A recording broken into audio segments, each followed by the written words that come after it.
Привет, друзья!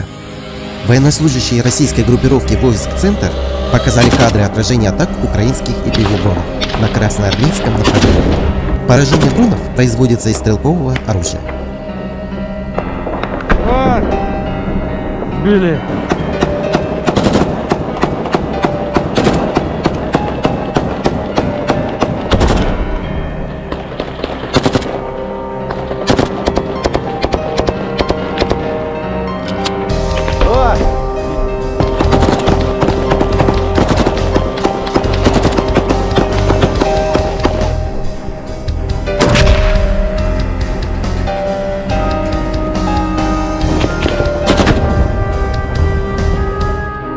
Друзья, спасибо за просмотр. Приглашаем вас стать частью нашего сообщества и получить новые знания.